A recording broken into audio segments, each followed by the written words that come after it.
You know what I got the other day, Pete? Stephen King's latest. Want to borrow it? Do you know who you're talking to? What do you mean? Andy, when's the last time I read a paper book? It's been decades. I would much rather use Kindle, or better yet, Audible. What am I thinking? I don't read paper books anymore either. I'm an audiobook guy all the way.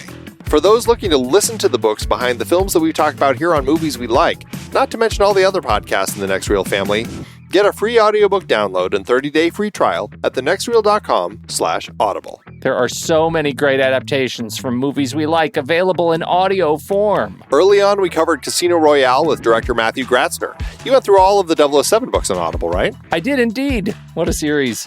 We also covered Room with legendary Dee Wallace and Never Let Me Go with costume designer Alana Mooreshead. We chatted about Fat City with cinematographer Sam Levy and Silver Linings Playbook with the great composer Harry Gregson Williams. 101 Dalmatians and Bambi. Apocalypse Now, There Will Be Blood, The Thin Red Line. There's so many great adaptations with so many great guests, and you can get all these as audiobooks on Audible, along with thousands of other great reads. Producing this podcast is a lot of fun, but it does take a lot of time. We have already dropped the dynamically inserted ads because they are so annoying and have no connection to our content. Plus, they just jam those things in wherever they see fit. We listened when you said you didn't like them. So now, we're directly appealing to you, our dear listener. Please consider an Audible subscription to help support Movies We Like and the Next Reel's family of podcasts. I've been using Audible along with my family for decades now. I love it, and I've read hundreds of books through it. Couldn't be more pleased with their service, and I know you'll love it too. Head to thenextreel.com/audible and get your free trial. It really helps us out. And you have a world of over 200,000 audiobooks open to you. So much great material available. Dive in with a free trial and get your first free audiobook at thenextreel.com/audible. Start listening to amazing audiobooks of your favorite movie source material with your first free audiobook today. That's thenextreel.com/audible. Andy, I know you've never been happier than when you're sitting by a warm fire, snuggled up in a flannel and basking in the glow of an old-school budget spreadsheet. It is a special day I can shut down the world for a little me time. In a world full of applications, why do these antiquated documents and spreadsheets still run the world? And why haven't they been updated in over 50 years? That's why we want to talk about Coda. Coda is a new kind of doc that brings words, data, and teams together. It comes with a set of building blocks that anyone can combine to create a doc as powerful as an app. Coda runs our entire business here at True Story FM, from show scheduling across dozens of podcasts and scripts for thousands of episodes, to budgets and plans and wikis and more. Coda lets us see our business in a new light. If you'd like to shine a light on productivity in your business and save money along the way, check out Coda today at thenextreel.com/Coda. Welcome to the Next Reel Speakeasy, everybody, on rashpixel.fm. I'm Andy Nelson, and that over there is Pete Wright. Hello, everybody. On the Next Reel Speakeasy, we invite an industry guest to join us, and instead of serving up their favorite cocktails, they serve up movies that they love so that we can all talk about them. We'd like to welcome our guest to this month's show, film composer Harry Gregson Williams. Born in England to a musical family, Harry earned a musical scholarship to St. John's College, Cambridge at the young old age of 7. He then went on to gain a spot at London's Guildhall School of Music and Drama. And then after school, he became a music teacher both in England and Egypt. He started working under composer Richard Harvey as his assistant, then orchestrator and arranger for Stanley Myers before composing his first score for Nicholas Roeg. Was it Cold Heaven or Two Deaths? I saw both of those on IMDb, Harry, but it was confused because you're listed as music associate for one and then musician piano for the latter. Cold Heaven was a Stanley Myers score. And okay. It's a Hans Zimmer score. So I think I played piano for Hans on Two Deaths. Okay. I said he didn't compose the score for that one. So, and you kind of, you created this relationship. You met Hans Zimmer and had this relationship with Hans Zimmer, and kind of that really seemed to kind of open up a whole bunch of new worlds for you, right? Well, yeah. I mean, goodness. He's nothing if not brilliant at casting. So he loves that role. I think he's rather good at it. And what he saw in me back in 1995, I don't know, but certainly we got on really well pretty quickly. He was over in London and he was having so much fun. And he was very persuasive and very encouraging. And I think he was finishing the Lion King or Crimson Tide. And when he left to come back here to Los Angeles, he said, you really should come with me. You can assist me and learn. And I really didn't hesitate.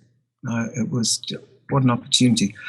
And actually back then there really were very few people that made up it was called Media Ventures at that time, his company, and there were a couple of techs, as you'd imagine, with a Hans operation, music editor, and Nick Glennie-Smith was kind of the outgoing composing assistant. He was graduating, if you like. So there was a spot there, which I kind of jumped at. And then you ended up working with him on The Rock, I think, was right around then, right? And Nick, yes. Yeah. That was a baptism of fire, if ever there was one. From there, I found myself working with Trevor Rabin on Armageddon, which is also a Jerry Bruckheimer thing, and a little later on Enemy of the State, which is where I met Tony Scott in my guise as a composer at that time, not assisting Hans any longer. And, Tone, it was a life-changing relationship, rather like my relationship with Hans, actually. So, I always look back on these things as I couldn't tell you which was more kind of seminal and important to me, but that they all have been. Well, I mean, your list of films that you've composed for, I mean, it's a lengthy list. I mean, you mentioned Enemy of the State. You've done a bunch of animated films, a number for DreamWorks, like Ants. You did all the Shrek films, Chicken Run. One of my favorite scores of yours is actually Sinbad, which is funny because I've never actually seen the movie. Oh, nice. But I love the music. Animation, I think. It was so unsuccessful at the box office. And so I had that was a dubious pleasure to be connected to such an unsuccessful film. But it gave me a wonderful opportunity to write sort of swashbuckling big orchestral symphonic music, which was absolutely, and the Sirens track on there is just stunning. I mean, that's a real stunner. And then, of course, you also worked on Team America, so kind of a totally different type of animation. And then, I mean, from Tony Scott, you jumped into working with Ridley Scott. You did a bunch of stuff with him. Was Kingdom of Heaven the first time that you worked with him, or? Yes, absolutely. And that when I look back on it, that my experience on that was the movie that Ridley gave me to score was a lot longer than the movie that we ended up with, and consequently, there was a lot more music. I don't think I've ever written so much music for a single movie. So it was really pleasurable for me, particularly. It was Kingdom of Heaven. There was quite a lot of choral work I was able to do on that, and I was really busting to do that. I was really, really looking for a project where I could go to town with a choir, and that was a very different experience to The Martian a couple of years ago now, where the movie that I got was almost the movie that you saw in theaters. It was so final almost. There was no fiddling about with that. They had their cut. The performances were good. The script was tight. But with Kingdom, it evolved much more. Well, they're just beautiful. Kingdom is one of my very favorites. Spy Game as well is at the very top of my list. It was just delightful. We've got a couple of more in here that we have to note. Chronicles of Narnia. We've got The Lion, the Witch, and the Wardrobe and Prince Caspian. Jolene, Andy loves that because it was filmed in Arizona, partially his right here, his home. A couple of other movies we've talked about on this film or on this show. The Town, delightful score, and Arthur Christmas, another animated, and you already mentioned The Martian. Arthur Christmas has become a staple in our house. We've got kids of a certain age, and so we're listening to you every year. And most recently, The Zookeeper's Wife, which again is a whole different sort of tonal approach for a period piece.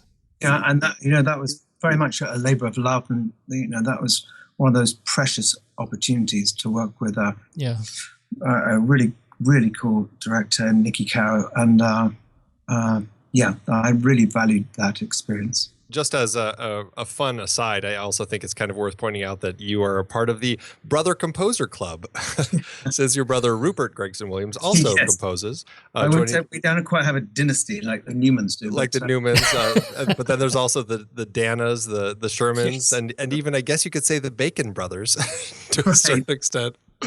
It's it's funny. There seem to be a lot of brother composers out there. We have some questions from our online community over that we have through Patreon. I wanted to throw a few questions your way before we jump into the movie we're going to be talking about tonight. You already talked about Hans Zimmer and working with Media Ventures, now Remote Control. I guess you kind of already answered this, but I mean, is there anything else you want to say about working in that environment? And I know it can be very collaborative. I know a lot of people have kind of come through it, and it always piques my curiosity as a thing. And you mentioned that Hans Zimmer is kind of like, it's almost like, it sounded the way you described it, like he's almost like a casting director, helping kind of find the right people for the right films. Is that how you kind of see that? It's, in the misty past now, quite a long way in the past, he really hasn't changed much. He's the same jovial chap on the one hand, and then completely petrified on the other hand. I've always liked that about him. He's very real to me. He has the same issues as all of us composers do. He experiences a lot of anxiety. He experiences some success and otherwise. But he was always very straightforward with me. He gave me a very firm push in this direction. The direction of film music, and I was able to learn a lot from him, from kind of hovering in the back of his room and not being the fall guy or the spotlight being on him, not me. For a couple of years, and that was really valuable. It seems like an incredible opportunity for composers. I mean, it's great that he does that. Really, it's pretty awesome. We got a question on directors that you like working with, or what is it? I suppose the implied question is, what is it about directors that you particularly like working with as a composer? We've mentioned already Tony and Ridley Scott, and Nicholas Roeg and Ben Affleck, and Aardman, Peter Lord, and Nick Park. What is it about directors that you like working with that makes them great directors for composers? Well, I think it's what they're giving me. It's the film. It's their ability to make a film that's interesting for a composer. You mentioned Ben Affleck, for instance. I didn't, of the 4 films that he's made, I unfortunately didn't do Argo, which is probably the most successful of all of them. But nonetheless, the other 3 that I've done, we've developed a certain shorthand and, a personal relationship through going through the ringer on these things, because nothing comes particularly easily. Someone like him, it's a pleasure to go over the edge again and see what one might find, and the more that you get to know a chap, the more he kind of knows how to push your buttons, and sometimes not in a fun way, but in a way that perhaps gets you to perform in a way that perhaps you wouldn't if the relationship were not so well developed. Kind of piggybacking off of that question, at what point in any of these particular projects do you get involved? I mean, I guess sometimes you're probably involved earlier than other times. How does that usually work? It really does vary. It really varies. The film that I'm just finishing up is a film called Breath, and it's directed by an actor called Simon Baker, who is in it, but he's turned his hand to directing. This is his first film, I think. And I joined the party when he already had pretty much a fine cut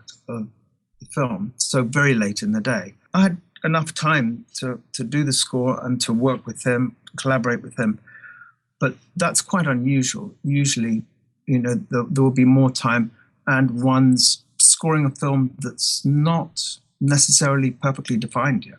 And so one's almost helping the director find his movie. And there's definitely a lot of, running down one path and then realizing you have to come back down and go up another path, musically speaking. So ideally, one's involved as early as possible, because more time is always what one's looking for. More time has to mean more thought, more care, more attention. This is a kind of more of a technical and possibly a lighter question. When you're composing, what's with all the M's in the titles during recording sessions? Oh, okay. This is very simple to answer. I think we all do it slightly differently, but the way I guess Hans taught me, because that's the way that I do it. If your film has, say, 5 reels, and the film has been broken up into 5 different audio files and different video files for you, one identifies each cue with the first number relating to the reel.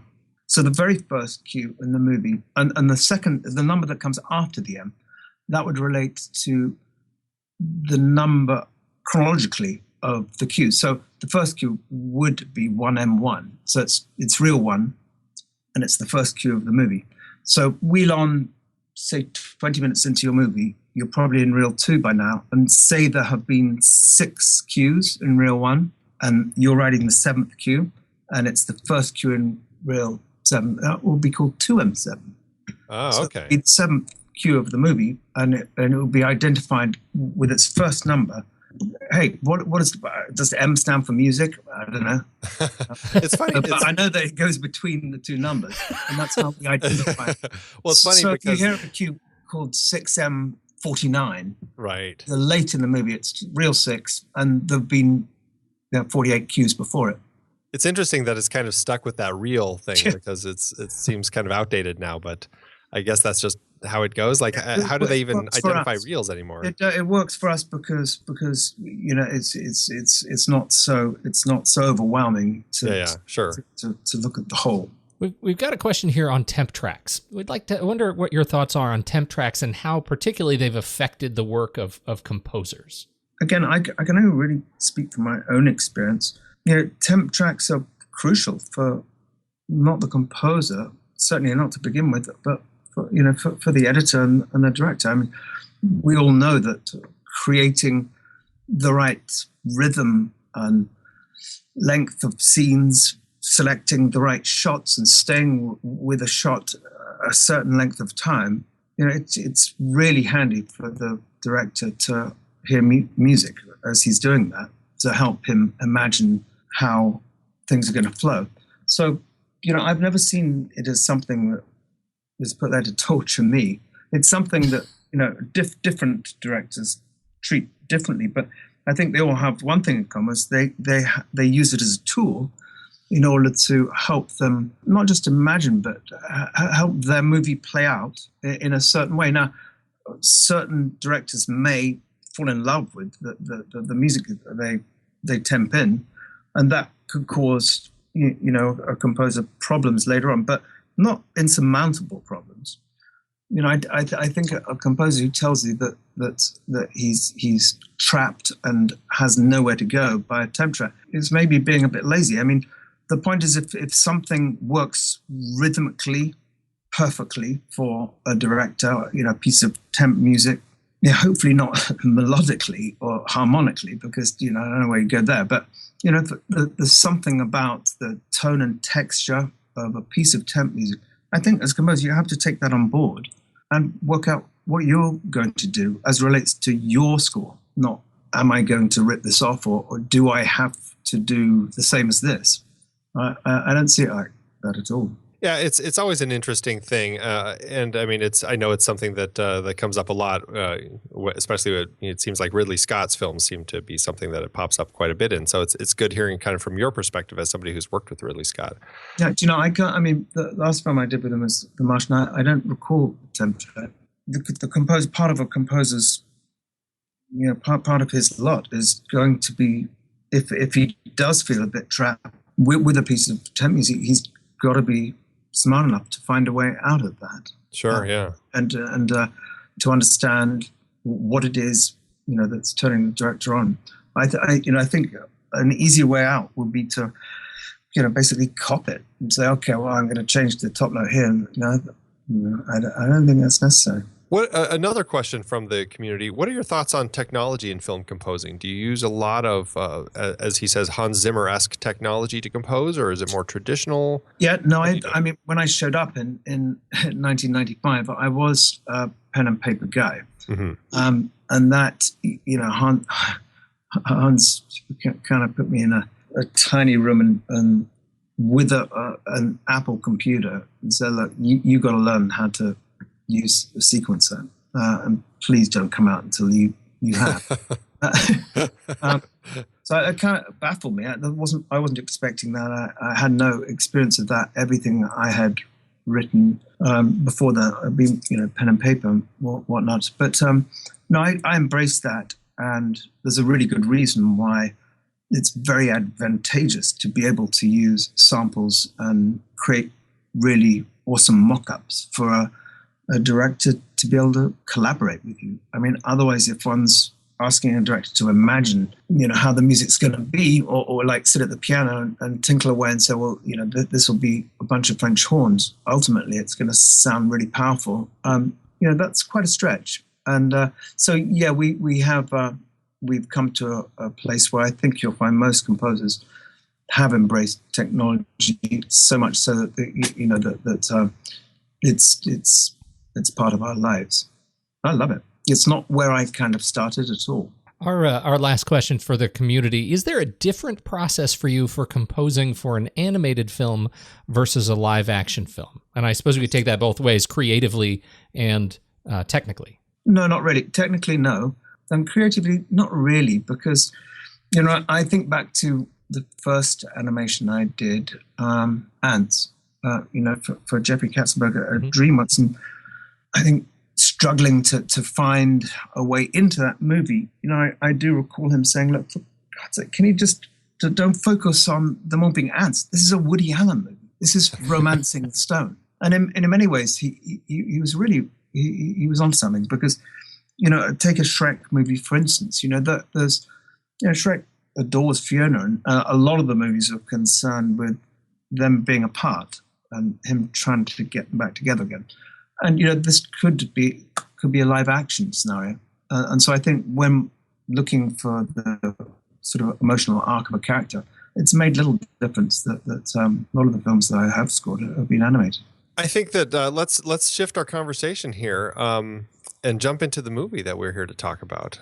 This is, it's amazing learning all this information about you, but something that I also found very interesting is one of your favorite movies is Silver Linings Playbook, and that's what we're actually here to talk about tonight. The whole time you're rooting for this Hemingway guy to survive the war and to be with the woman that he loves. It's 4:00 in the morning, Pat. I can't apologize. I will apologize on behalf of Ernest Hemingway, because that's who's to blame here. Yeah, have Ernest Hemingway call us and apologize to us, too. Pat, you have to have a strategy. I hate my illness, and I want to control it. I hope you're okay with Veronica's sister coming over. Tiffany and Tommy? Just Tiffany. What happened to Tommy? He died. How'd he die? Please, don't bring it up. Hey, Tiffany. This is Pat. You look nice. Thank you. How'd Tommy die? No. What meds are you on? I used to be on lithium and Seroquel. I was on Xanax. You ever take Klonopin? Klonopin, yeah. I guess I was. I'm tired. I want to go. Are you going to walk me home or what? You have poor social skills. You have a problem. I have a problem? Mm-hmm. You say more inappropriate things than appropriate things. I love the sort of dysfunction of it. Really appeals to me. I love the characters. They feel really flawed but honest. I like David O. Russell's movies. I like the cast. There's a lot of that I like about it. We've got a lot to talk about this movie and your relationship to it. But the thing I think that surprised me the most, and it is, I know as I'm about to say these words, they're totally ridiculous, but it seems so strange to me that we're talking to you with your body of work, that you are choosing a film that is not particularly strong in score. No, yeah, I thought about that, but when asked what my 3 or 4 sort of top movies were, this definitely is one, and it's not lacking in music, this movie. No. Uses songs and instrumental music, let's say needle drops, not score per se, quite a lot. So music plays a huge part in this movie. Just, I guess, if it would have been Lawrence of Arabia or something, then we'd have a different conversation. Seminal score. I think don't worry. My favorite movie is not particularly strong in podcasts either, so I know it's ridiculous. It's absolutely. There's a lot I like about it, but this film doesn't hinge on the score. David O. Russell is such an interesting filmmaker. He seems to be a filmmaker who is very. I want to say big. Like he really like there's just, and I don't know if that's the right word, but there's really an energy to the way that he puts films together that I find very appealing. The films don't always work for me, but when they do, boy, they really work incredibly well. And this film, I think that he really tapped into this just kind of this manic energy of Pat, our lead character, and Tiffany, really. Just kind of this kind of mental illness pairing that they have, and just the energy that he infuses into films. I mean, it really seems to come through very strongly in this story, and it really connects with the characters just brilliantly, I think. It's based on a book, but which I never read. But I found this movie to be very unshowy, but it's not like we're in that sort of in that land where, like Birdman, for instance. I mean, you know, the cinematography and the whole concept of how they shot that movie. So we're not in any particularly extraordinary way of making a movie here. He just does it so well, I think, and lets the actors play. Or even something like Three Kings, which you already mentioned. I mean, that has some crazy cinematography going on there. You know, immediately when you said that, I thought of when they're talking about getting shot in the gut or in your lungs, and how you follow the bullet like enter the the body cavity, and you see everything happening.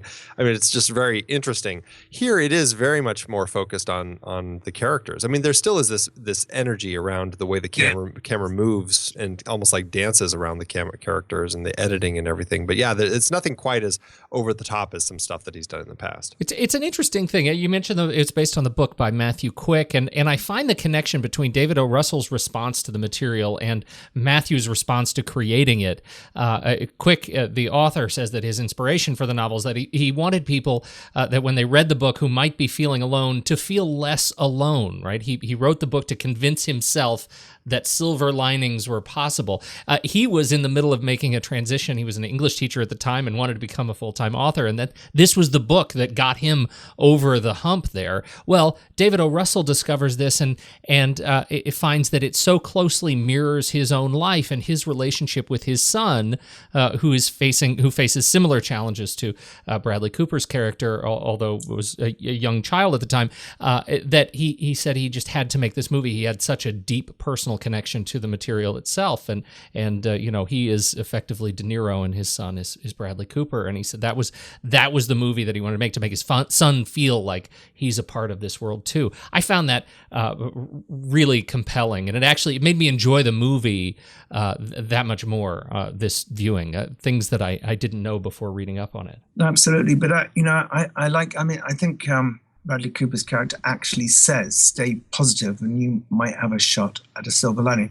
Just right there, I love the positivity and the optimism of these characters who, on the face of it, have really very little to be optimistic and happy about. But they kind of create their own world. I didn't come away from the movie feeling like I'd been sort of preached to about any particular mental illness subject. That I discovered these two characters in the midst of their pretty much hell, and how David Russell handles it. I just thought it was perfect, and it's as much emotionally affecting as it is funny. I found a lot of it really funny. Well, you mentioned the honesty that David O. Russell kind of infuses his characters with. I mean, they really have this sense of honesty, and I think that by doing that, he's allowing kind of the mental illness that the characters have just to be kind of part of life. It's not, we're not focusing on that. I mean, certainly it's kind of a critical part of the story as Pat Jr. is really dealing with his mental illness and the fact that it got him into this mental institution and all of that sort of stuff. But really, it's just, I mean, that's his character, and he's just living life, and we're just watching, and everybody's just kind of dealing with life, and it's how people handle stuff, and it does really make it much more accessible, and it just makes it like it's just there. It doesn't have to be this big scary thing, right? And I really appreciated that in this. Yeah, absolutely. And if you look at his parents, the De Niro and Jackie Weaver characters, I mean, they're pretty messed up themselves. I love there's a line early on when I guess he's talking about his marriage and trying to defend his expectations for Nikki, his wife, and says something like, we're just as in love as you two. And right at that moment, you realize, they might be in love, but they're not really behaving like they are. His parents. And they have issues as well. He's an oddball.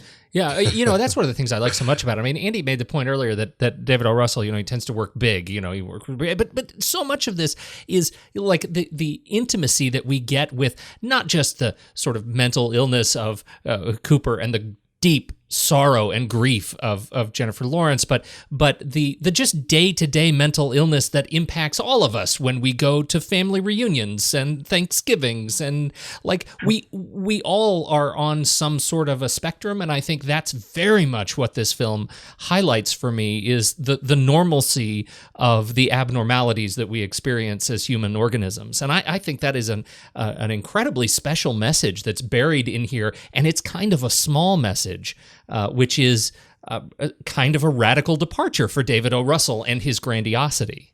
Basically, be who you are, and put a positive spin on things if you can. His psychiatrist, is it Dr. Patel? Yeah, Cliff.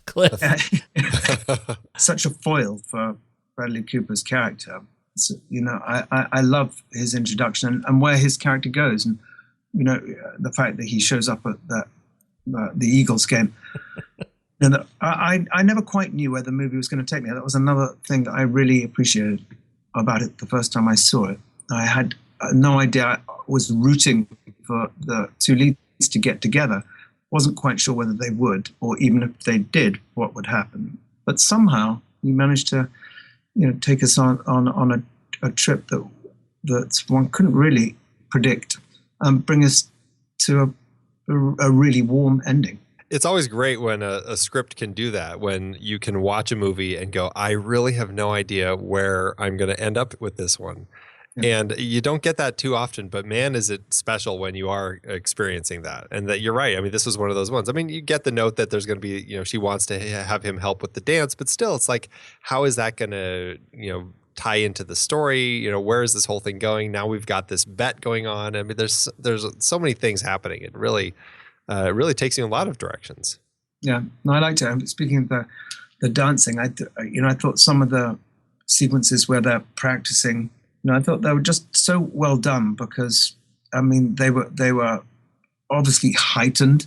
Is it possible that he learned to dance so quickly and be so efficient? But it kind of gave me what I really, really wanted, which is to see them having a good time, being happy, even for just pockets of time. And I love the Chris Tucker character as well. Very bizarre. Can I just say this is the best thing he's ever done. Yeah, Chris Tucker. No, he really did it well as well, and he really played that character well. Actually, all the smaller parts I really liked. I really liked, Bradley Cooper's friend. Was it John Ortiz? Yeah, right. John Ortiz is Ronnie. Yeah, I really liked him, the way that he felt throttled. Don't tell my wife. I feel like I'm joking. Yeah, it's a delightfully real performance from him. David O. Russell, I just want to back up to him as a director, right? We've talked a little bit about him as a writer, but as a director, it's one of the interesting things I found in an interview with him, talking about the dance in particular. And as a director, when you're faced with doing something that you've never done, and in this case, he called the dance his high wire act. That he had no idea how he was going to direct these sequences, particularly the final sequence, in order to do it in a way that was compelling and interesting, that we haven't given it all away in the practice sequences. How are we going to do this final thing? And one of his big surprises was the final lift, which actually came out in test audiences as something that audiences couldn't quite get enough of. It was originally a really short bit, and they kept pushing it and making it a little bit longer. And every time they made it longer, the test audiences they would love it. They would find it just such a powerful and tense experience, watching her gripping his face from all those different sides, right, just trying to hold on for dear life. And it becomes kind of a metaphor for their experience in the film. To my eye, the way he directed that dance is an ultimate sort of success story of facing that high wire act. And I love the way he talks about that, facing something you've never done before as a director, and that sequence, which ultimately is a rather simple sort of sequence in hindsight, sort of hit that bar for him. I thought that was really well executed. Yeah, no, I'd agree. And, you know, maybe it's quite literal, the lift, as it were. I mean, it is an uplifting movie, and I think he conjured together some really great performances from the actors. I think Jennifer Lawrence, especially at the beginning of the movie, she's so sort of reserved. It's really difficult to read her, what she really is thinking. And so when she comes out with things like she does, it's kind of shocking. But he's a man. He's a director who absolutely has a command of what he's doing, in my view. And it turns out that I had to look up the editors, or the two editors credited on the movie. It turns out I think I worked with Jake Cassidy years and years and years ago, and he seems to have done a lot of films now with David Ross, doesn't he? I think we did Antoine Fuqua's first movie together, which is called The Replacement Killers.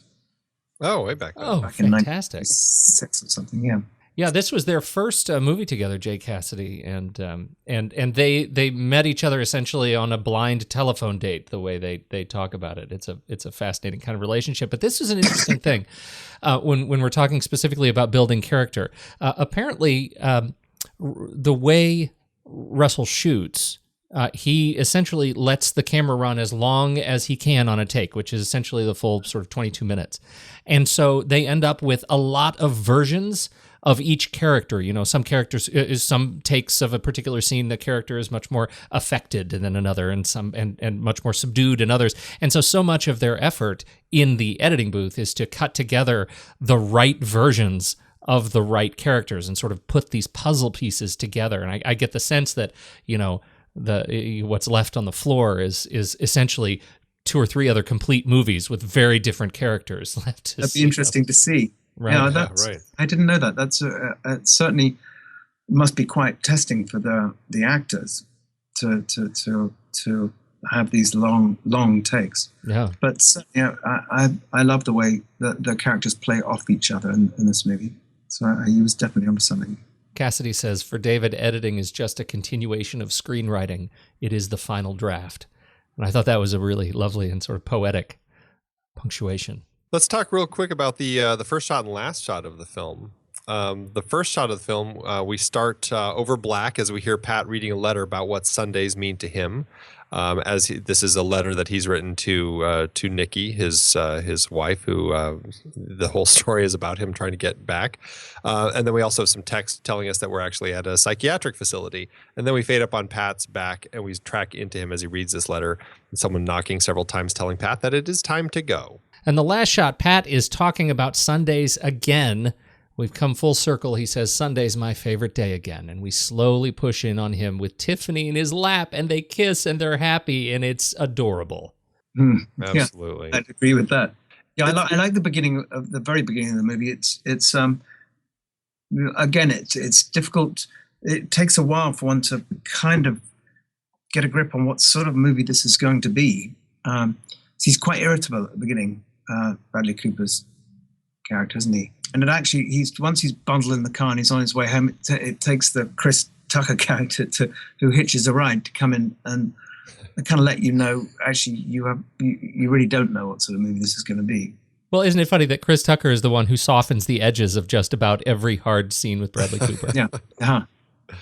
It's a really nice open and close to the film. I mean, I think that the shots themselves don't have as much of a thematic connection other than he's alone and then now he's finally with somebody happy. I mean, he's focused on Nikki and alone at the beginning. At the end, he's no longer focused on Nikki and now he's with Tiffany and he's happy.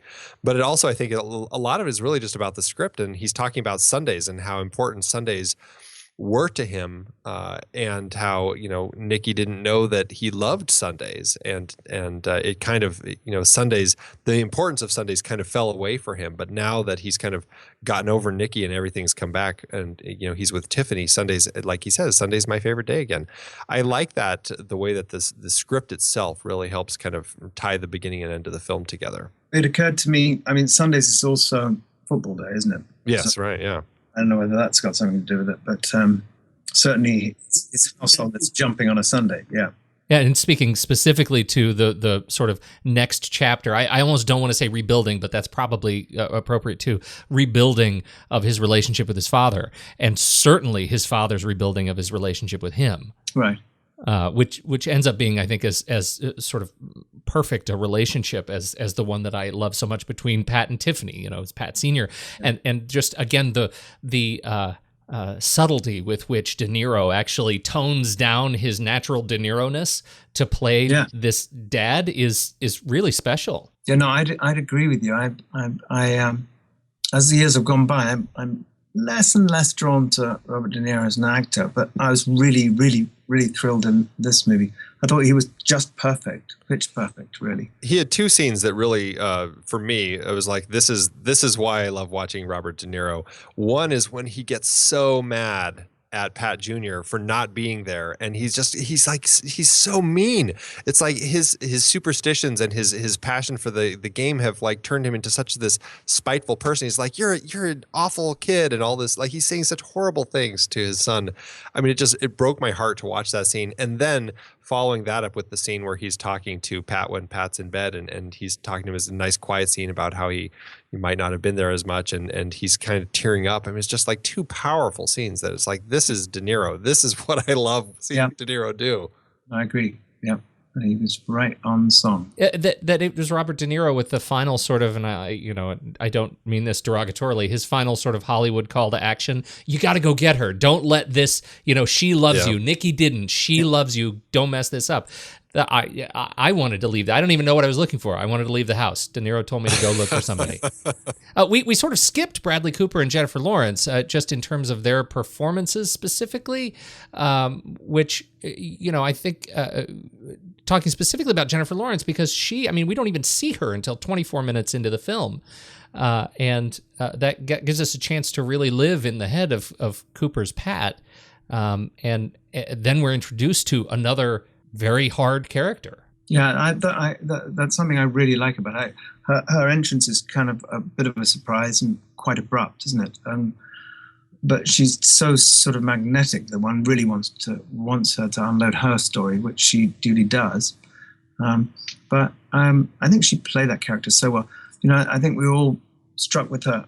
I don't know whether Winter's Bone was her first movie, but certainly the first movie I saw her in. I thought it was unbelievable. And, she's gone on to star in some big studio type pictures, but I loved her in this film. I thought she was just goofy enough, just like off the beaten track enough to be believable as someone with as many hang-ups as this girl has, with the sort of stuff that she's been through. I thought she was absolutely brilliant. She was so funny. That's what struck me about this. And I don't think Winterbone was her first film. She'd been in, I think, some smaller parts, but I don't think anything that she had been in, at least to my recollection, was funny. I mean, The Hunger Games was right before this. Certainly not a funny movie.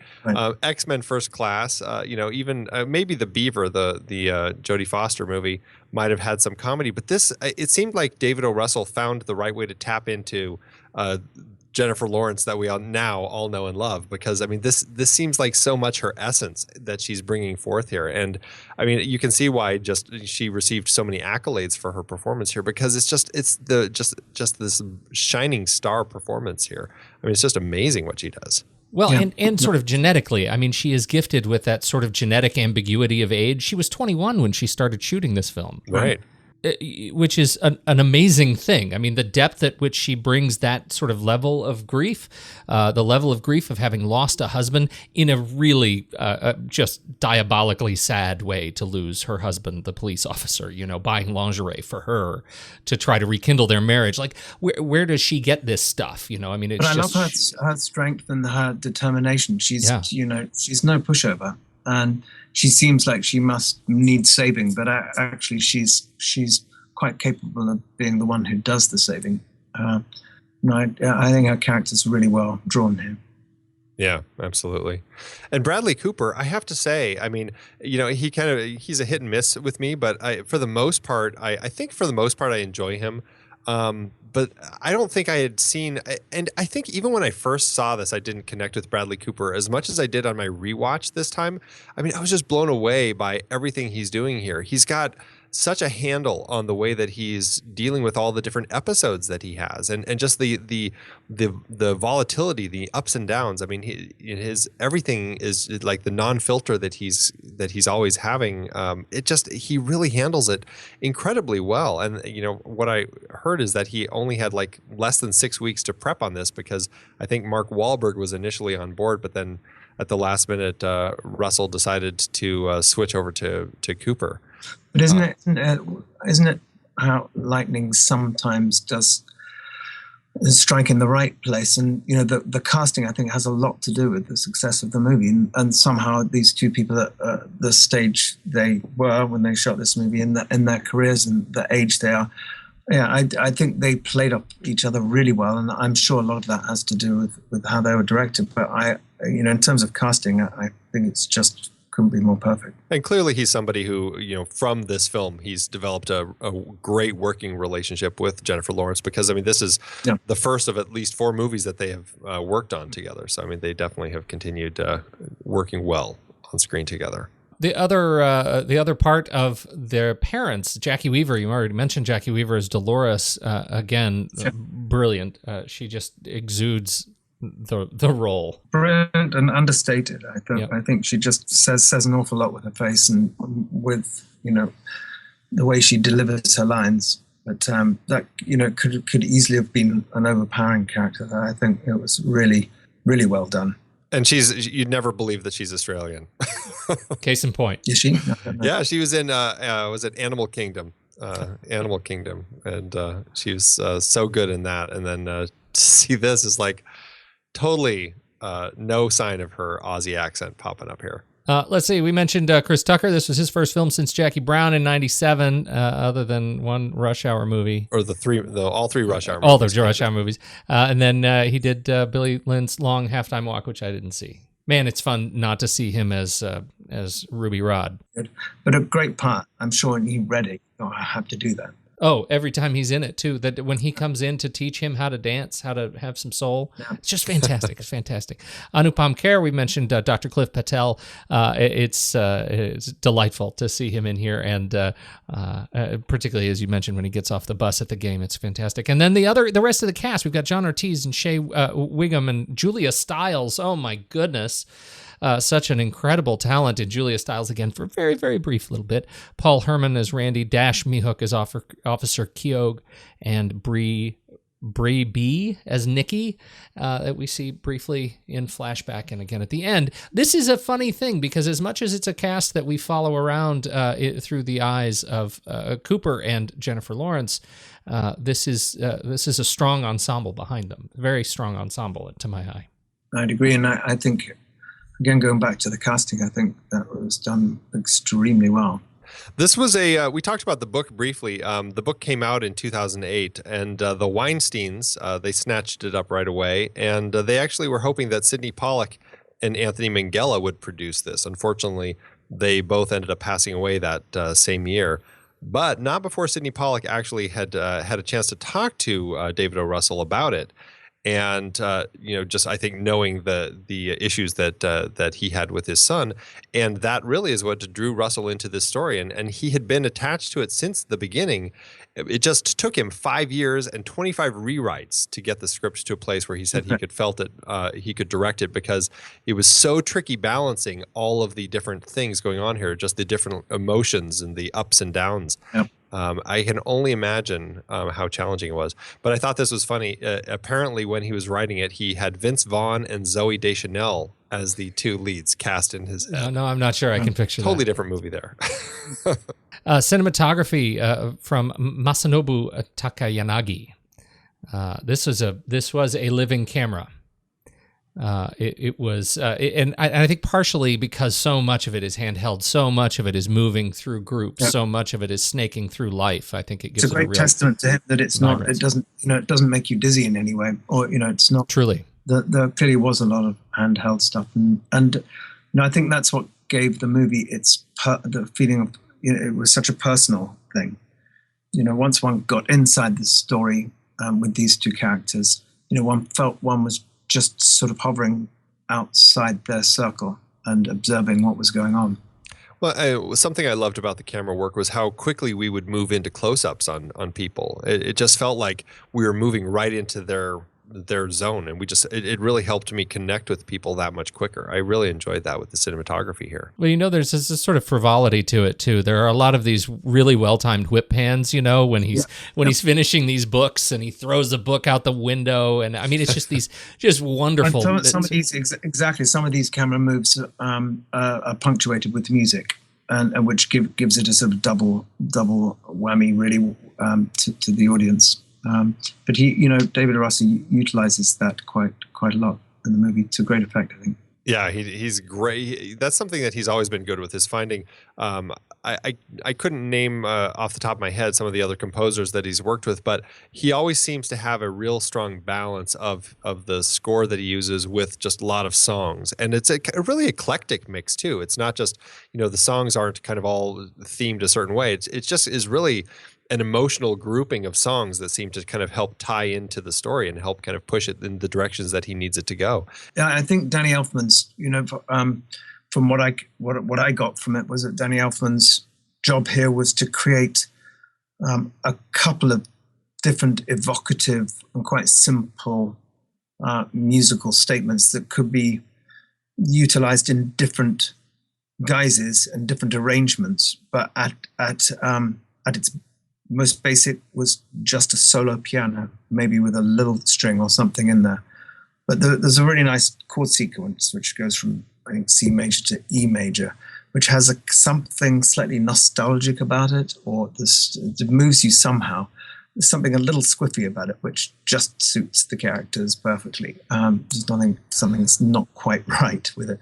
But I thought he in typical Danny Elfman way, he kind of deploys vocal. Some wordless vocals in a couple of the cues, but I thought the score was just spot on, actually, just exactly what was needed. It didn't lead the audience too much. Often it was cued at a moment of uncertainty and potential sadness for Bradley Cooper's character, and I thought I really like the way it was done. I love the way it was done. One of the things I think was most surprising, and maybe I'm alone, but it just feels so much like not a Danny Elfman score, right?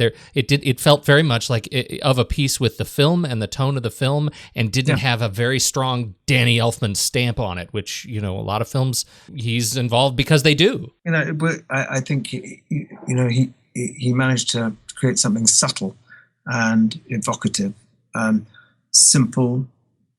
Yet with an underlying sort of emotional tug that kind of portrayed the angst that these characters are feeling. But ultimately, he was able to play it. I think in one of the final scenes, it appears as really quite hopeful.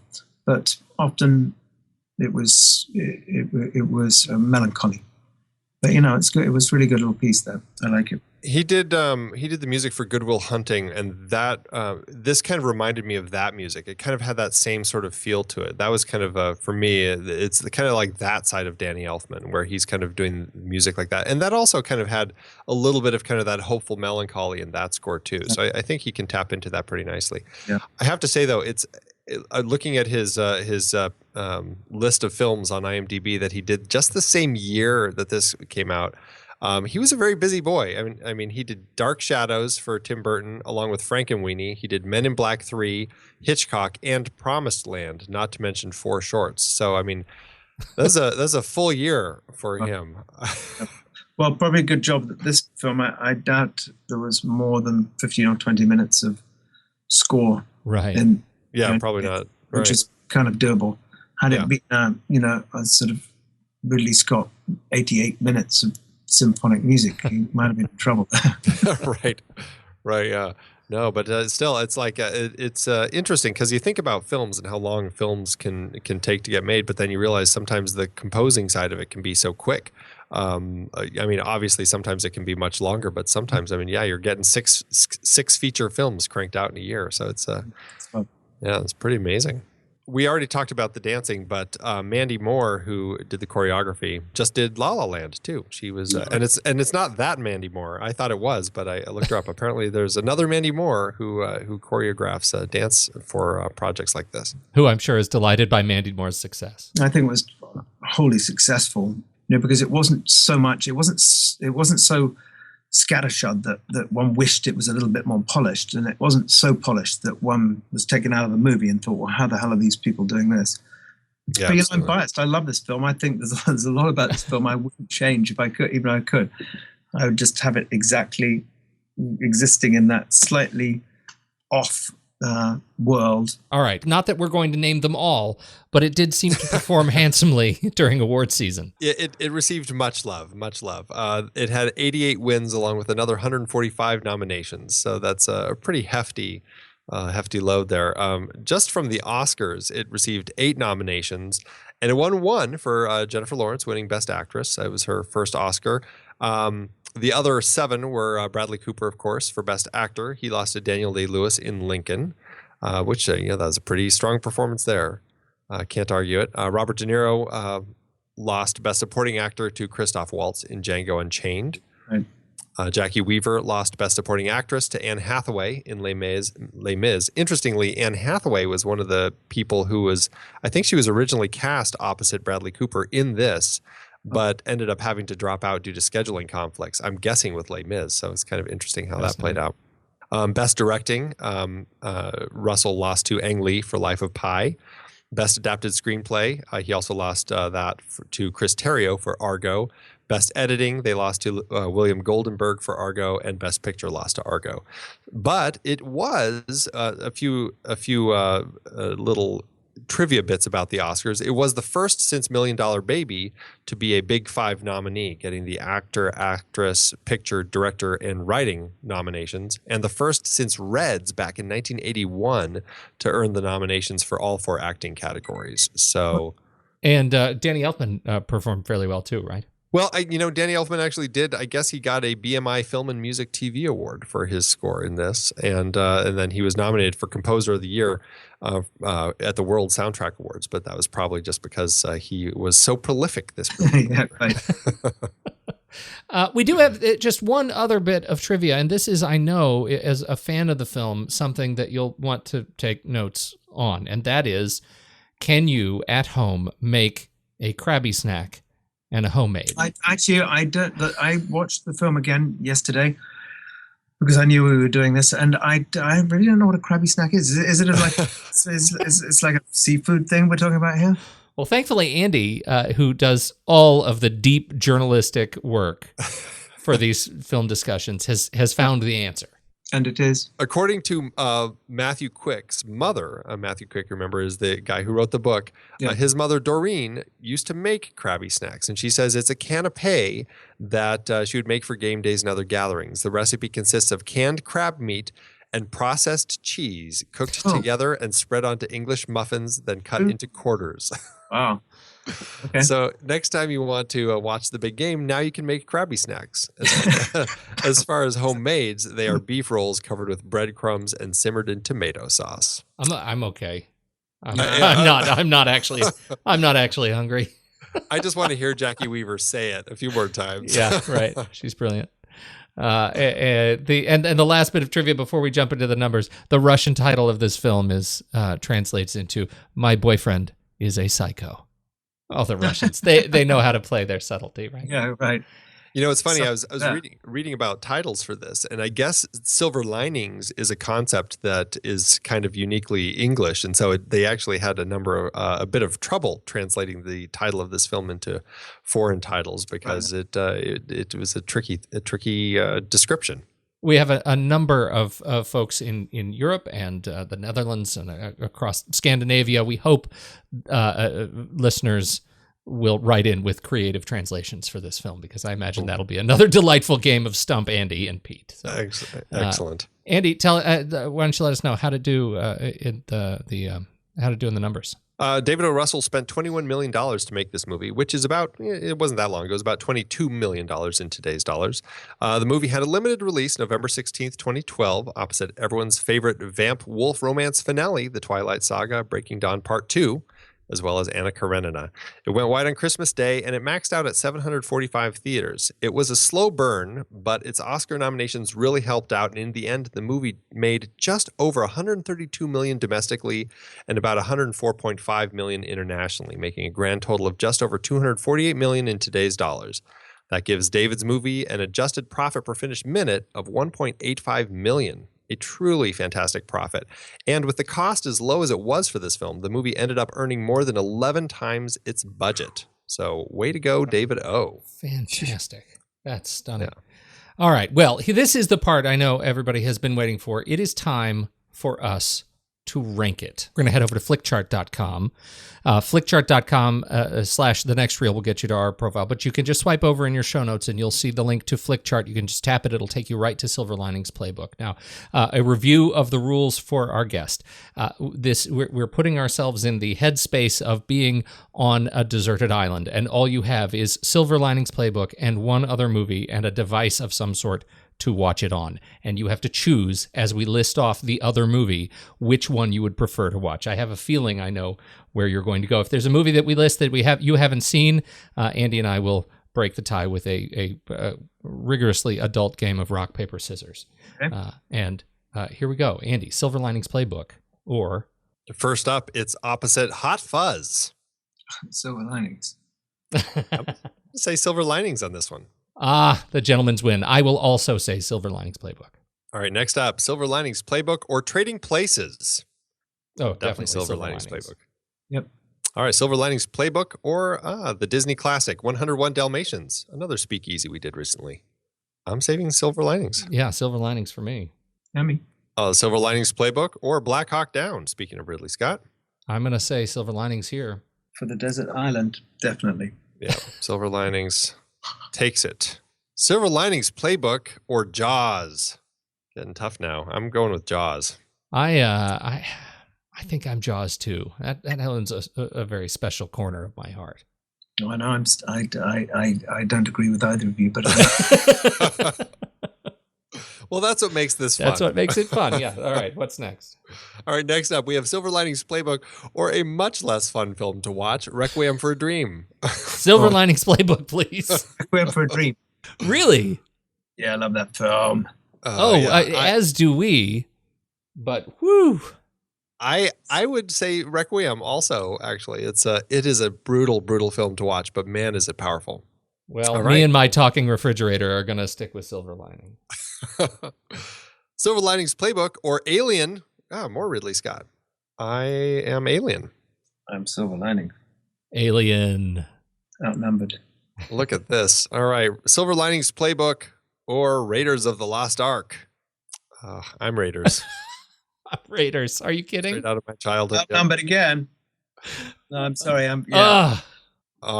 Silver Linings Playbook or All the President's Men. This is, boy. I have to be All the President's Men. I have allowed presidents to win too many times. It's too far at the top of my list. I'm a little torn on this one, actually. I might say Silver Linings Playbook, but you both are All the President's Men, so. No. He's Silver Linings. Oh, you're not. Oh, sorry. Yeah. I thought you said All the President's Men. Okay. Well, there you go. Silver Linings takes that one. That's it. It leaves Silver Linings Playbook at number 17 on our chart. And we have the honor of having Harry on the show this is number 300, Pete. This is our 300th entry. This is our 300th movie that we have talked about on this show. That's fantastic. So there you go. I didn't even know that, and we're having an anniversary. There it is. I'm assuming that on a star rating for our partners over at letterboxd.com/thenextreel, I'm assuming for you, Harry, this is a 5-star film out of 5. Yeah, it is. It's so quirky and it's so dysfunctional, and it made me laugh and it didn't make me cry, but it had a lot of emotion, and I just loved it. I thought it was a heck of a difficult balancing act, and I thought the filmmakers pulled it off perfectly.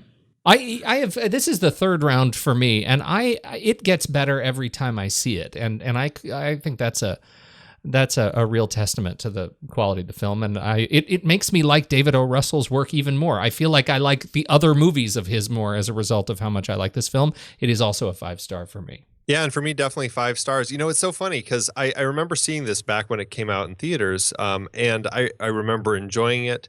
And I hadn't thought of it much. And you picked it as the one you wanted to talk about. And I was like, that's an interesting choice. And then I watched it again, and it just floored me as to how much it moved me. I was laughing. I was crying. I mean, I just loved every single instant of the film. And when it was over, I was just so excited. I ran in to wake my wife up and say, oh, you have to watch this movie. It's so good.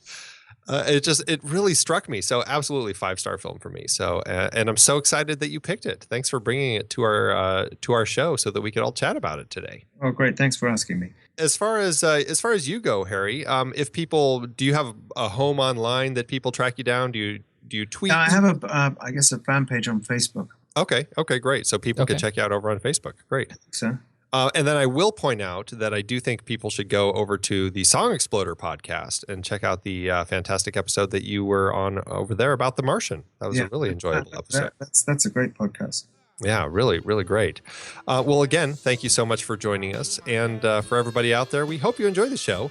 If you like what you heard, follow us on all the social media platforms out there, including Facebook, Twitter, Pinterest, and now Patreon. If you enjoy the work we do here talking about great movies and interviewing great movie people like Harry Gregson Williams, consider visiting patreon.com/thenextreel and making a donation.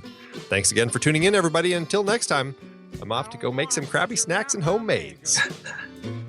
I'm gonna use you to be my friend.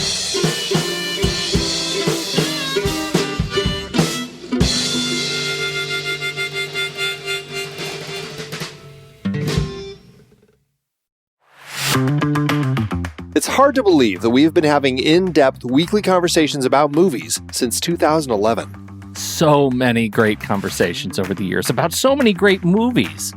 All that said, producing this show week after week requires a ton of work behind the scenes. Becoming a Next Reel member gives you access to all sorts of additional and exclusive content. Plus, you're helping us keep the lights on. Just head to thenextreel.com/membership, where you can learn more about becoming a member, which costs a measly $5 a month, practically the same as one fancy coffee drink. And you get so much more. Every month, we record a bonus episode exclusively for members.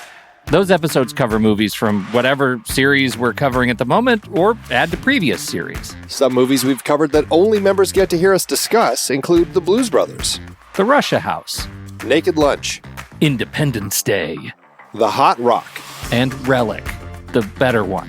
Plus, members get to vote on what we're going to discuss for those episodes. We also record additional pre- and post-show content in regular episodes that only members get to hear. Like conversations about similarly themed movies. And answering listener questions from our live member chat. Speaking of our live member chat, we record almost all of our episodes in Discord, where members can chat right along with us live. Members get access to other members-only channels in our Discord community as well. On top of all that, members get all episodes a full week earlier than everyone else in a private Next Reel feed just for them that includes all the shows in the Next Reel family. The Next Reel, the Film Board, movies we like, Sitting in the Dark, and more new projects on the way. To top it all off, members don't have to listen to ads. We've already eliminated those annoying, dynamically inserted ads that, let's face it, we all hated. We are listening to you. We love podcasting for a living, and those ads help to pay the bills. Now, we're counting on you, dear listener. We promise. We aren't going back to those terrible, dynamically inserted ads that don't relate to us at all. All we ask is that you consider supporting the Next Reel family of podcasts with a membership. Again, it's $5 per month or $55 per year. Just head to thenextreel.com/membership. thenextreel.com/membership. Get your access to early, ad-free episodes with bonus content, member bonus episodes, and access to member channels and live streams in Discord by signing up today.